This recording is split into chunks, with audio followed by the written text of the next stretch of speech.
Hello, hello, beautiful, powerful listeners. Guess what? It's time for another episode of the Powerful Inc. Startup Stories podcast. Sorry, it's always really early when I record these. And I do have a bit of a cold at the moment, so I'll be muting in and out. But I am speaking with, of course, another incredible woman. Today's guest is Elle Hart, the founder and CEO of Feel Empowered Every Day, which is also an acronym for FEED, which I would lead into saying is about feeding your soul and feeding yourself. And so Elle is a living example of her work. She did all the things and followed the book of life and raised the family, raised 3 boys, which I have girls, so I know moms of boys are warriors in their own credit. And then as the children aged up and out, was like, oh my God, who and what am I now? And so she had a big life change, the marriage split, and she packed up and hightailed it to a brand new place and dabbled in with a job and just, I think when we give ourselves the sort of space that Elle gave herself at that chapter change in her life, we can listen or we can start to hear things that we may not have heard as readily before. And this is what happened with Elle, and this is how the birth of her new business came about.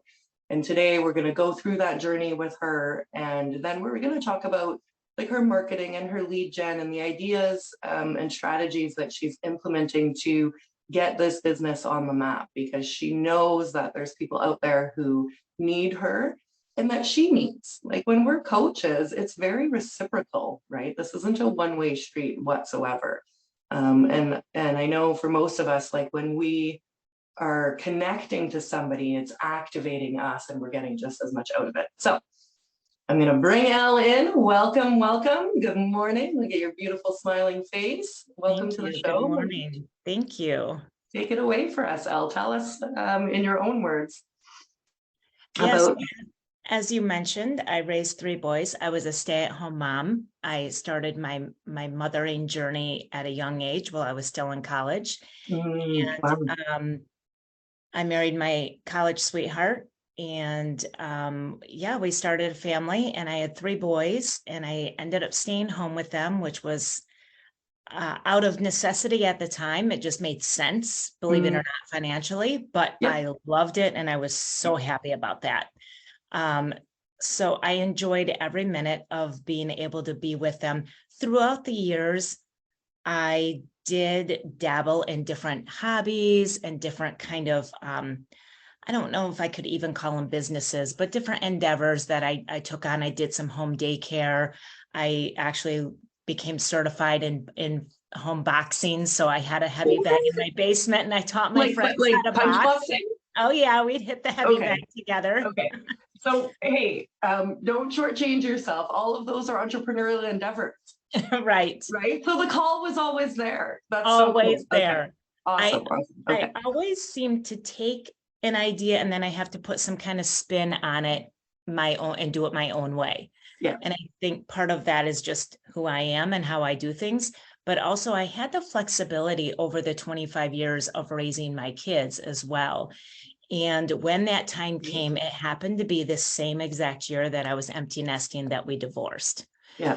So I went, like you said, I went from immersed in my family to everything being about them and them needing me to, oh my gosh, I'm now facing this world all by myself for the first time ever. And I did not know what that looked like for me. All I knew is that I needed to go in order to grow. I loved my friends. I loved my support system, but it wasn't the same dynamic because I was by myself, and it was just, I couldn't fit into that life anymore. So I made the decision. I literally opened up a map and tried to figure out where I belonged. I was in Chicago at the time, Chicago area. And my kids were not yet settled. They were still, college and figuring first jobs and figuring out. So it wasn't an obvious move to go live by one of them. Right. Yeah. But my youngest did choose to go to San Diego State. And so I had wanted to go to California, but I thought, oh, I could never go that far away from my kids. As soon as he made that decision, I'm like, I'm going to San Diego. And he was like, no, you are not following me to school. That defeats the whole purpose, Mom. Right. But I went on the completely opposite end of the county. We didn't, we were almost an hour away from each other even. I didn't know a single person there. I just needed to start fresh and focus on me for the first time in my life. Wow. Amazing. And how long ago was that? That was I moved in 2018.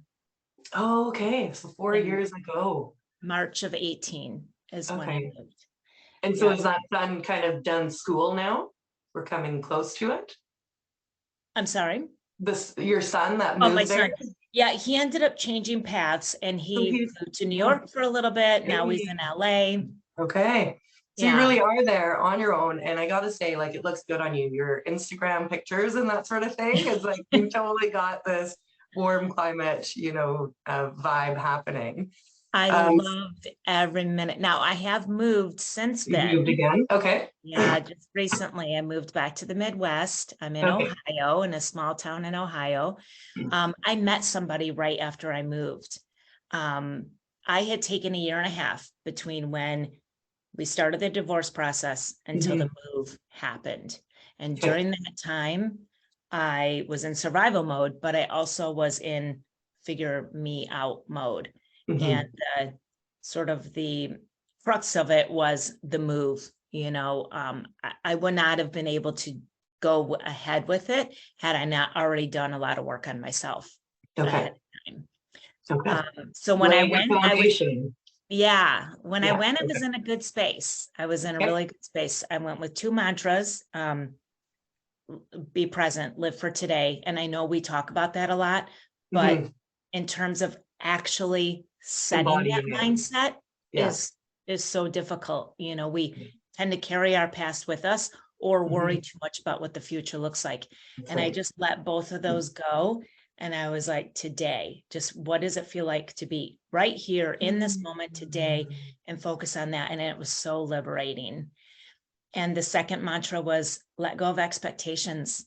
I was not going to set expectations for other people. I call myself a recovering control freak. Yeah. And I was no longer going to try to live by anybody else's expectations. And including your own, right? I was going to say, and yes.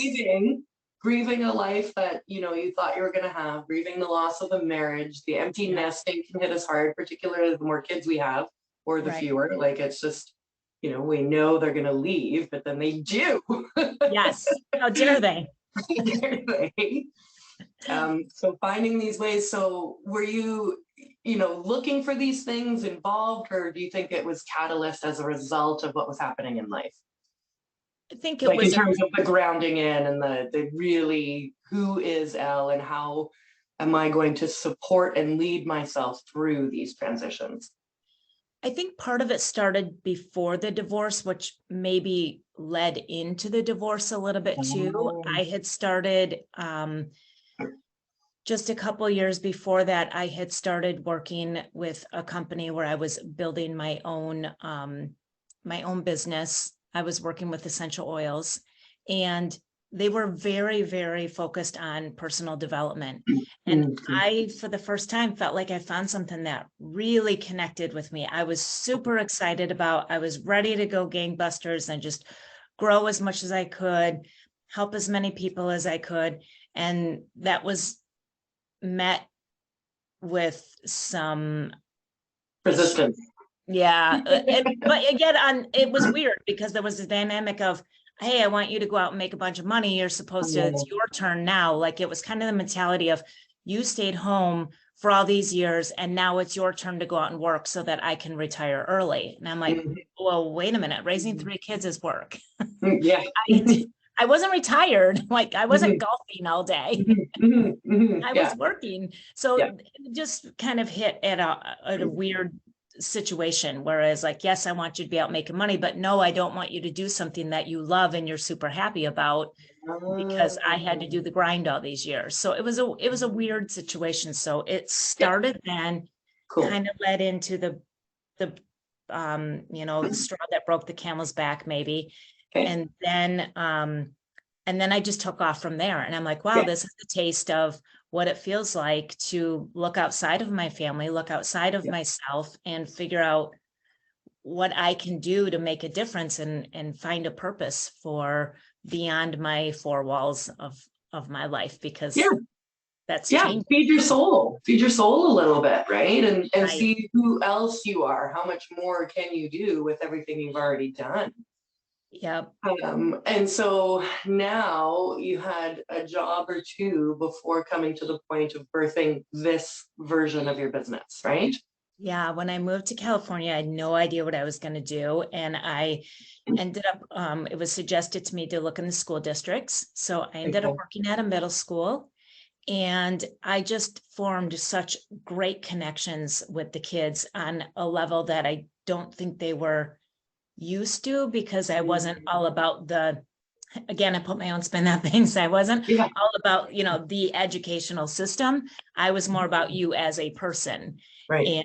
And so I was surprised by how much anxiety, and this was pre-pandemic even. The Right. kids were just struggling and so anxious and so many issues. And I thought, I know there's another way I can help them.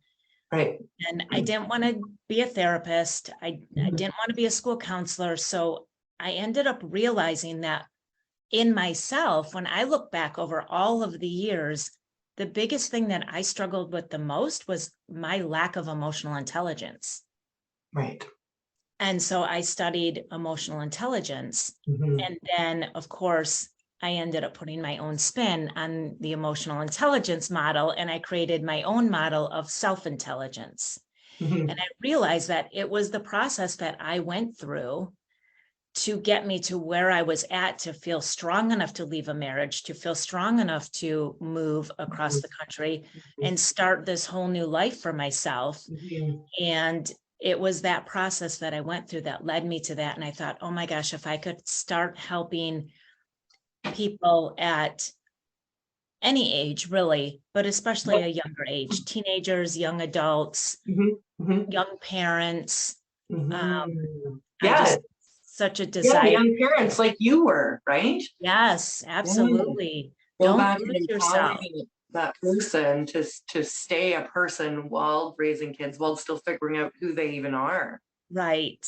Yes. Yep, Amazing. exactly. Exactly. Amazing. So I developed that, but in the meantime, through the essential oil company I was working with, I was attending a leadership, and a guy got on stage for one of the talks, and Mhm. he started talking about these Clifton Strengths assessment Right. results. And I had taken the assessment when I was going through this whole discover who I am, because I think I took every assessment out there to try to What tell. color is your parachute? And yeah, Right, there's like a exactly. zillion What now. number am I? What Yeah. box am I? What category? Like all that stuff, Yeah. because I was always so reliant on everybody else's opinion of me to determine Okay. who I thought I Who was. you were. Right. Yeah. Yeah. And I'm Yeah. like, okay, I'm done with that now. But shoot, what does that look like? Because I don't really know myself. Mhm. So I turned to all of these and I gained some insight, but Yeah. nothing really like earth shattering. Well, I did notice that when I took the Clifton Strengths Assessment, which is otherwise known as Strength Finders, Right. there's 34 traits that we all have that we use differently. And so what it does is it ranks those traits in order for you, and your order is unlike anybody else in the world. So it was highly tailored to me, but the report of it and the way that it came back, I I didn't really find any big, huge impact from it. It was, again, an insight, Information, but and like I appreciated it. couldn't really implement it, or what does this mean, or Yeah, how. Yeah, it's not right. really soul based, right? It's very kind of, I don't know, hard, more like of a masculine result than It was something more that. like corporate. Yeah. It's more corporate, but this guy who was at this leadership, his name is Eddie Villa. He's with Unleash Your Strengths. The way he talked about him, all Mm. of a sudden, I'm like, oh my gosh, I get this. This makes so much sense. And I totally feel like for the first time in my life, I have like a roadmap or a manual to me, like, so I pulled out my results and I started studying every single thing that that man said. He put out all kinds of videos and he does trainings and workshops, and I took in everything possible, and I found that they really lined up with who I am and how I do things. They came very natural to me. And so I use that assessment as the foundation to the self-awareness piece, which is Okay. the beginning of my self-intelligence framework. And Okay. the reason why I do that is because self-awareness, I think, is the piece where we get the most caught up when we're trying to grow in life, because it's very difficult to see ourselves through lenses that are not tainted with judgments, previous experiences, other people's opinions, our own issues, whatever it might be. And so no matter what we're trying to do with our self-awareness, those smudges are always there. So this way, it's an unbiased, objective look at how you do things best. It doesn't tell you what you should or shouldn't do in life. Right. It just is kind of your process of how you do you. And it has been just absolutely fantastic to bring that information to people in the very personalized way that I do it. Again, not the corporate, here's the definitions way. Well, what's so great about all of this, and will often happen, is like the business is a birth and a result of the personal journey.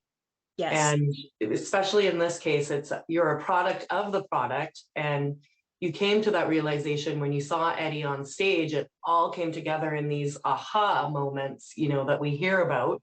And maybe not all of us have, like I will say, and it's not necessary to have, but it can be very helpful when things all click into place. And then it like went deep inside you and pulled something out that was always there, right? And came out at the right time. And of course, like the Clifton Strengths and so many of the other personality assessments have so much value. They really can help with that clarity and that self-understanding, but the application after receiving the information is a whole other. And that is where those assessments don't really provide that. Okay, great. I'm a block B, red square / green triangle. Now what? Right. And so you've evolved that into, of course, in a way that only you on the planet can do, to help other people who will relate to you and your story go further with that. So that led then to creating Feel Empowered Every Day. Yeah, which actually started out with the intention of being an after-school club at the school that I was at. Oh, wow. That's what I had planned on doing. I had it all set and ready to present, and then the pandemic hit. And there was obviously no after-school clubs because there was no school. So then I realized in the process as well that working with the kids themselves wasn't really enough. I needed to work with their parents too, and that dynamic between the two of them. So then I learned to take two people's strengths side by side and go through all 34 traits and say, okay, parent, you have maximizer high, but your child has it low. This is what it means for you guys in your communication and your dynamic. And let's replace some of those expectations with respectations and learn to respect one another in our own process, instead of thinking that my child should do things the way that I think they should, or even your teenager getting frustrated with parents because they just don't understand because they do things in their own process. And couples, parents working together, or even newlyweds or coworkers, whatever it might be. So I expanded it. And at the time, like all of us in the pandemic, we kind of did our, pivot and realized that, hey, maybe I could do this myself and create something myself with this. And that's what I did during that time. So I started down that journey, which has been amazing, but difficult, as startups and trying to get people to understand your message and what it is you offer. But also, all of a sudden I realized that, oh, here I am back again by myself in my house, alone, working, with clients, but that's not like an all day thing. And connection is there, but then you move on to the next. And it's a different connection when you're serving versus sharing, particularly as a business owner, right? Because you do have to show up as their leader and give, and then you need to get recharged somewhere else. Yep. So I was, by myself working from home. Yeah. Which, I love the flexibility. It suits me to the school thing, I was too much in the box there. But it also came with the price of isolation too. Okay. Yeah. Which is, I think, one of the big things that us solopreneurs and startup, at first we're so buried in trying to set the foundation for our business that we don't just get out there, just cast the seeds and just get a client and establish a brand and whatever. Oh yeah, you got to do the website and the marketing and it's so much stuff to set that foundation. But then once that's kind of, it'll never be fully in order. But once it's kind of rolling and kind of in order, then all of a sudden you're like, okay. Did you watch that show last night? Or, where can you recommend for supper? Or, I just had this wicked call with this person and I really want to share this amazing revelation. No, but there's nobody there. Right. Yeah. So have you started branching out and finding community masterclass or like a mindset group or anything like that to help support you? Yeah, actually, so I started the business when I was still in San Diego. And when I was there, I found a co-working group called Hara Hub. And it's women-based. And it's, again, started out with, the intention of giving you a space to go to work collectively on your own thing. But then with the pandemic, they started doing more online Zoom connections and started all these different sub hubs. So there's like a marketing sub hub and a wellness coach and scale your business and all of these different things. So I've plugged into them. And then when I moved, I could stay connected because of all of the Zoom. So they have been a huge sense of support as well. And then I've just recently found another like online club, the ACA, American Club Association, again, supporting each other in working our businesses and things like that. And then in my own business, they always talk about niching down in your client, but I want to reach so many people. So I niche down in what I do. So I don't necessarily consider myself a coach where I take people on and bring them through a whole program. I'm more like a consultant. And so I give you the foundation of you through your self-intelligence. And when you need, we will have reminder sessions. Or if you want to like, hey, I'm now doing this in life, how do I apply it to this? Or like I have a high school senior who's, okay, my lacrosse season this, my coming up college decisions this, my girlfriend this. And I'm like, okay, let's get back to your strengths. How do you do things best? Let's focus in. Like an anchor, a grounding in to help people more clearly see how they're going to relate to others based on their sort of internal programming. And give them a set of tools to lead themselves with as they go. So then, and you have this one powerful offer that you can apply to a wide demographic. And I love this so much, business simplicity, because then your back end will be relatively easy to operate as well. And, there's something in the startup stage where we must be careful not to overwhelm ourselves with too many things, because there's enough things going on that we've touched on. setting up a business and that whole foundation, realizing that you are by yourself. By the way, there's a whole conversation around like evolving the word solopreneur, because I think I'm over that. I'm all about collaboration, because yeah, we all need each other and we all benefit from Yes. each other, right? And there's enough differentiation for clients, for everybody. So let's start the movement now, Elle. We're Right. bringing solopreneur ahead into the next revelation, next version of what that means. So in your business simplicity, then you can cast a wide net, you can help people get ready and then send them off, and or perhaps work with others Yes. to build a continuous chain to support that person with their different needs, right?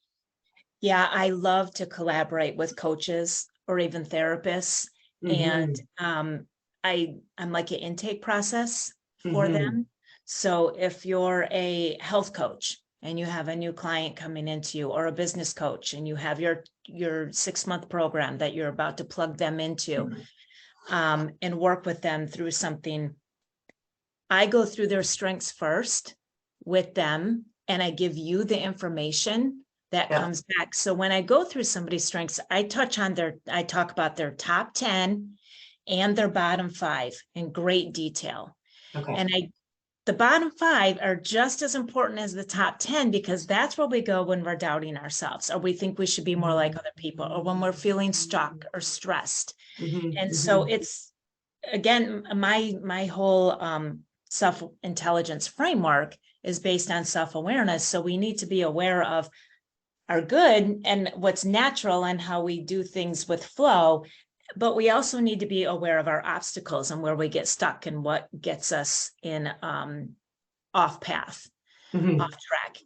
So I give that information. I provide the vocabulary, which I think is huge. I think that's one of the things that I would say that I do for people, is provide them a vocabulary to lean into who they are, how they do things best, and give them permission to be themselves in this manner, the way that it works for them and not everybody else. So then I give that information to the coach and I say, okay, look, if you're going to talk about a lot of goals, it's going to fall flat with this person because the achiever strength is low for them. So they're more about problem solving. So you can still do your program that you have, coach them the way that you've set up to coach. But a lot of times, again, it's that vocabulary. Sometimes if you just switch some words up, you're going to have so much more of a profound impact on somebody versus keep, saying the things that are going to like make them go, wait a minute. No. Well, this is so beautiful, because where I'm going with this is now, let me just drop some stuff and then we can get into them. You've opened up to 2 streams of marketing where you can now market to clients and market to coaches. And you're doing this like reciprocal empowerment for the person so that they can take more advantage of going into a coaching program, and that coach can, don't take this the wrong way, like I'm speaking about myself as much as everybody else, get out of our own way, because we can get so emotionally attached to the business and what it means about us and how good it is and oh, hold on. Clear the throat chakra.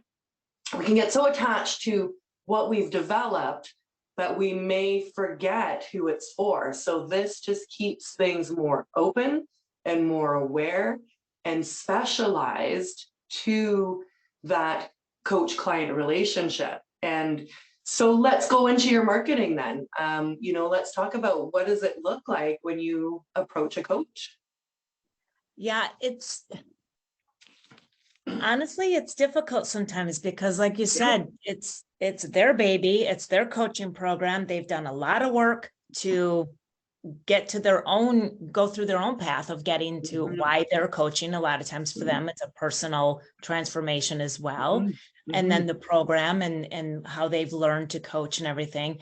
So sometimes it's very well received in terms of, oh my gosh, this is going to be such great information for me to be able to have to implement with my client. And oh my gosh, I'm going to feel so much less frustrated now when my client isn't doing what they should be doing to get further along with my coaching program.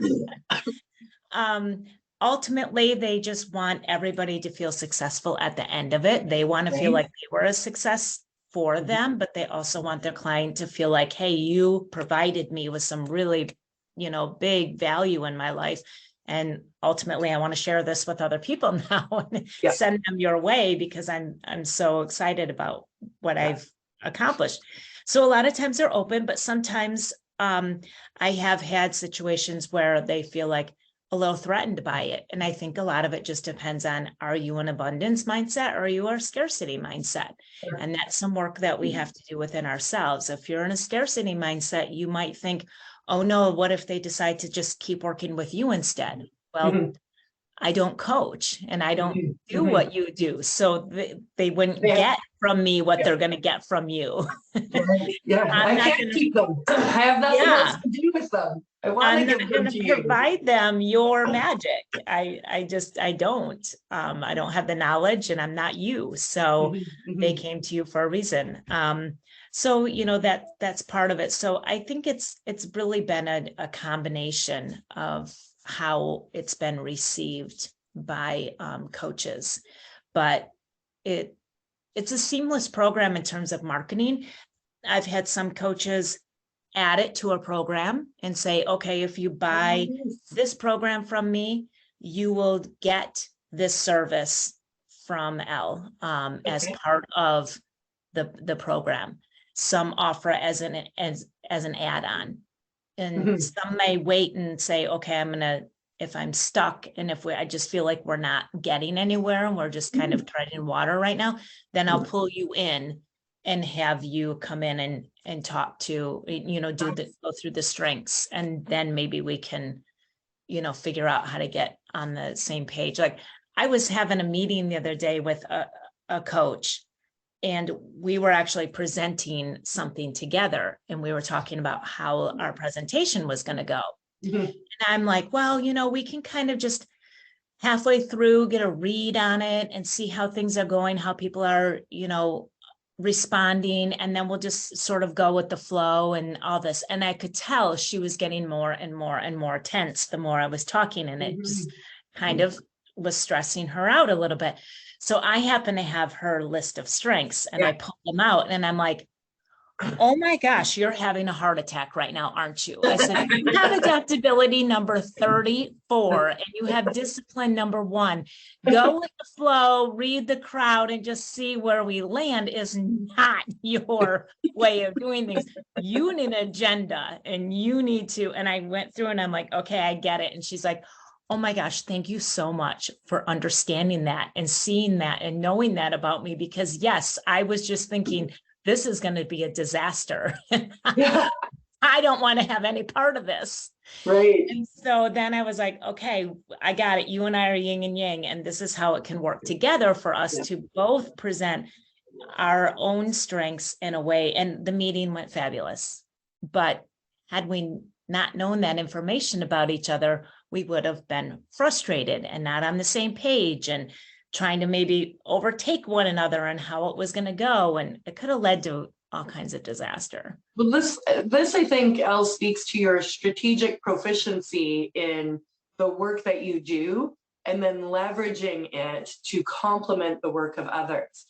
And so I really want to, take space here to acknowledge and clearly put on the table that there is so much abundance and that we have a lot to gain if we ask others if they want to do things together.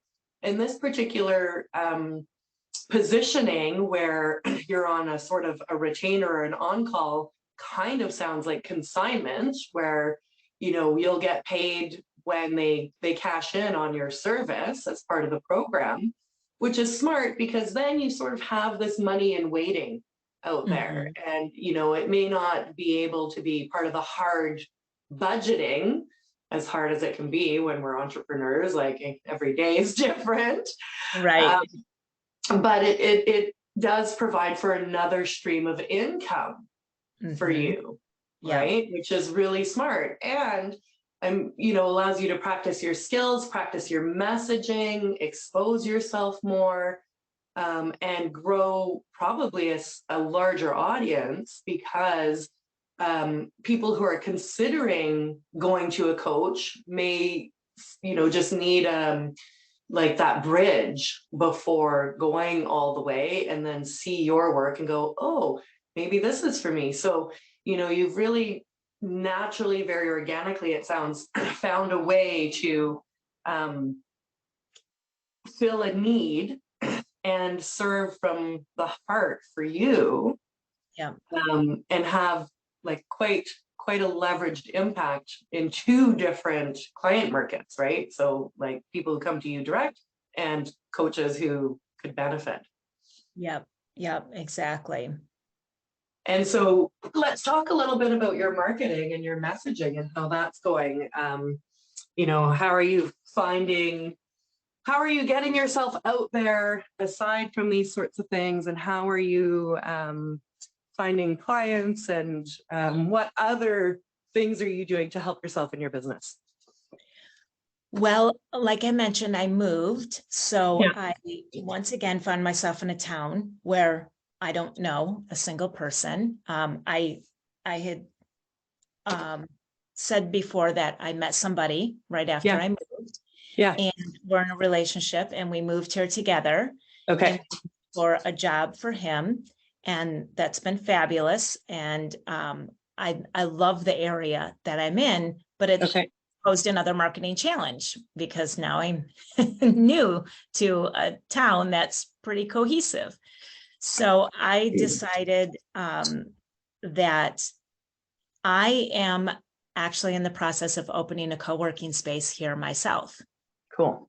So I've purchased a building, and now I'm working with zoning and trying to figure out all of that stuff in the whole another realm of entrepreneurial world that I had never experienced before, because all of this has just been either online or in person on my own. I've set my terms, I've set my parameters, all of that kind of stuff. When you go into brick and mortar in a city, you have so many more things that you have to consider and go through. And I bought this big building, and I was just told yesterday I can only have 30 people in it at a time. And I'm like, oh my gosh, okay, now I have to rework everything because I have to abide by this. So part of my marketing strategy for what I do with my self-intelligence consulting is opening up this co-working space, which is also going to serve as like business training for people. And this way they can learn their strengths as they are coming here to either grow their business, grow their knowledge, grow their network, or grow themselves when they're here. So this is huge. You're starting another business. You're expanding your existing business. I'm still a little bit stuck on the come again. You bought a building. Hello, that's pretty badass and amazing. And it just speaks so deep into me, because I have a similar and very strong desire for this collaboration element to business. Like we said earlier, forget solopreneur. Let's move into, I don't know, like partypreneur, like not right, or like just everybodypreneur, togetherpreneur, and share in the journey and support each other and grow as a collective, because it creates a bigger current of energy that, gains momentum and that benefits everybody that's a part of it. And so this new space of yours, I see as really leading into what we were just talking about in terms of the client coach relationship, the consultant relationship, and the empowering of everybody for a common enough vision. Like everybody holds their own independent vision, but there's a similarity at a very high scale of that, where we just want everybody to, be more themselves, be more grounded and self-aware and loving, and pay that forward in the world. So, Yeah. these challenges obviously will have important lessons that you'll be able to leverage, as you have with everything else so far, and will open up yet again another level of marketing and messaging that you can do. Yes. Yeah. 100%. Yes. And I find that my marketing and messaging has been easier when I'm trying to sell something outside of myself. I Sure, I think get that that. might be one of the things that coaches and, consultants like me struggle with, is basically my services that I'm offering are very valuable and they're based on something else. But essentially, I'm selling myself to you and my knowledge and my perspective and that type of thing. And that's been harder for me. I struggled with my messaging. But now that I'm marketing for this building and this concept and this co-working, I find that the messaging comes so much easier, and I can market it, just You're more less attached, seamlessly. right? It feels less personal. It's less Yes, vulnerable. It's less yes, vulnerable. exactly. Totally. Yeah, it allows It's you more to. financially vulnerable. Oh God. It's definitely riskier financially, but in terms of just personally and putting myself out there, Mhm. it's it's different. So I ended up hiring somebody to rework my website and help me Yep. with messaging, because I was struggling and I was second guessing myself. I was dropping into my bottom strengths a lot. Yep. Overthinking was coming up a lot for me with my Mhm. messaging for Feel Empowered. And so she did an amazing job of helping pulling it out of Mhm. me. Mhm. And she said me better than I was saying me, if that Well, makes she sense. helped show you what was there, and just kind of Yeah. organized it, or rearranged it into, you had all the pieces, right? Yep. And it's Exactly. true, like there's this attachment to marketing. I hated marketing, and now here's an I'm really radical this morning. I'm like, let's blow up that word too, Yeah. because like all it is just say what you have to say, right? Like Right. it's not, it doesn't have to be a funnel, it doesn't have to be a billboard, it doesn't have to be the Super Bowl halftime show Right. or the Budweiser Exactly. commercial, which none of them I've seen yet, but they do enjoy the horses and puppies. But this is the thing, we get so locked up in what the internet can throw at us. And Yes. so it's very wise to, air quotes, even as a startup, go and get a little bit of help, because it, we've got so much pressure, really, and it's not an unhealthy pressure, Mhm. but it is a heavier energy when we're trying to birth something that is not necessarily as tangible as other things, and that is so deep from within us, that is so from our own heart. And um, you know we get tangled up in that, and I know it's happened to me, and I really did hate marketing, but I think it was just the way that I was perceiving it and what it needed to be. And now I'm like, I just show up and just say something, related, of value, that feels good, um, and get out of my own way with it to pull that out, and then Yeah. practice. Like we're beginners, and it's just going to take time to get more proficient and comfortable with that language and find a rhythm with it. So what is today, as we anchor into the present, we know will change in the future. So we just got to start somewhere. Well, and I would say too that marketing also is dependent upon your strengths and how you go about it. And Mm-hmm. when you're stressed about marketing and you hate marketing, you're probably dropping into your bottom traits that don't resonate naturally for you. Mm-hmm. Analytical is low for me. If I start worrying about the numbers and I start looking at all the analytics and everything of my Instagram posts and how Mm-hmm. they're doing, that's going to stress me out, and Yeah. I'm not going to do well with my marketing then. So Right. I need to come, but for some people, that's what's going to really The motivate driver. them. and that's how they're going to feel successful. And so understanding again your strengths and which ones show up where for you and how to leverage them and use them is going to play into your marketing strategy that feels good for you, feels authentic. And then that way other people connect with it so much more when people know when you're doing something because you're supposed to do it. You know, if you're on a reel dancing around doing all of this and it's so not your personality, people are going to know you're doing it just to try to sell something. Whereas, you know, if you're goofy and it fits who you are and how you do things, then it's going to come off as very natural and people are going to, you know, resonate with it a lot more. Well, and you want to speak to the people that you want to work with. Yes. Not necessarily to, you know, everybody. Like, yeah, okay, there's power in numbers, but not every single person that walks in the door is necessarily someone that you're actually going to have the chemistry or the relatability to be able to pursue a service delivery with. So that's another important part of really, like you said, being yourself and letting those that are for you come to you. Right. Yeah. Amazing. Elle, I'm very, very excited. I had no idea about this brand new venture of yours, and I'm like blowing up.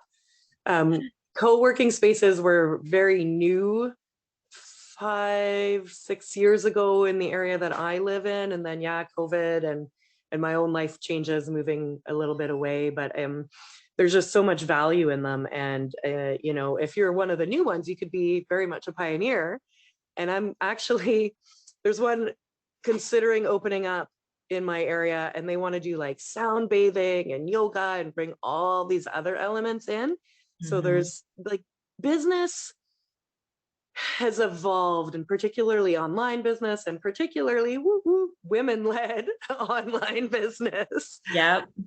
Is like this, you know, this much broader spectrum of things that isn't just these hard skills. So there's just an endless amount of opportunity for you here, and I am so excited to see what you do with it and how it supports your business. Like, this is another strategic evolution for you. It by looking at your face, it sounds like it feels really right, even though it's scary.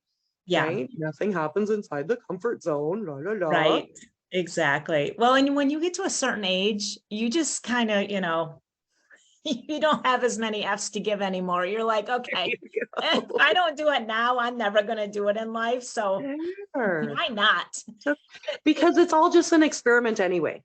And it feels good. It matches my strengths. It's going to feed my soul in terms of, even if just there's some other energy in the building, you know, or I'm getting away from my dogs who are at the door, you know, crying and whining every time I'm on a Zoom call and stuff, you know, and then I'm like, I was just petting mine. Right. Or the laundry that, you know, is piling up, and you should be, I should be doing the laundry right now, but I should be working. And well, you know, it's just, there's a lot. It's wonderful working from home, but it can be stressful too. I know of parents with kids at home, they put different color pieces of paper on their door to let them know if they can or cannot enter the room and everything. So it can be constricting. And, you know, again, like business is evolving, and the online space can come back into the real world. And that is such a beautiful thing. And then we'll have more ways to reach people and get our message out. And like, I'm a hugger, and there's just nothing better than, you know, giving a soul sister or soul brother a giant hug at the end of a wonderful event, and really being in that live energy together. Right. Absolutely. Absolutely. Oh my God. I said it, I'm going to say it again, like so excited. Elle, I see it in you. So I know your startup, maybe, you know, not making a ton of money yet, anything, but you're so certain of this path. And you know, I think we're all a little bit attached to the outcome, but for the most part, pretty grounded in whatever will be. And that's life anyway. And, you know, we can forget that business is just one other part of life. It's not the entire world of life. So you shoot for the stars. And it's more about the money too. A lot of times business is the connections that you're forming and the relationships that you're making and things like that come out of your business as well as the finances. So there's so much more to it than just what we think it's about. That's right. That's right. Amazing. Okay, well, we're going to drop links in the show notes here on where to follow you. Excellent. And where to find you. And I'll be watching, you know, this would be a great, a great marketing is like the evolution of bringing this space to life. The process, the before and after photos, being in the space, talking about where things are going to go, all that. And we'll showcase. I have my Instagram page going right now, even though I haven't closed down my building yet. So it's Stanfield Manor Workspaces on Instagram if you want to watch the marketing process. And like you said, I'm being very transparent on how everything is all unfolding so that people can learn about the process of it as well. Absolutely, right? It's all teachable moments for sure. Fantastic. Stanfield Manor. Yep, Workspaces. Workspaces. Wow, that's a sexy name. Did you come up with it's that, a 1910 it's a 1910 farmhouse that I bought turned offices. That's why the name. It's on the road Stanfield, and it's an old manor. It's a big farmhouse. It's gorgeous, absolutely gorgeous. Gotta come there. Yes, gotta come see it. I'd love to meet you in person. Absolutely. Yeah. Ohio, that's just south of Ontario. It's not terribly far. No, not at all. Fantastic. Okay. All right. Well, let's go and follow you and let's do all of that. And thank you for showing up today and sharing your heart and taking us behind the scenes of what that journey is. You know, these conversations are just priceless and they just bring such a different, I don't know, for me, comfort to the journey and continuing to lock in that certainty, one small decision at a time, one new amazing relationship, friendship at a time. Awesome. Thank you. Thanks, Elle.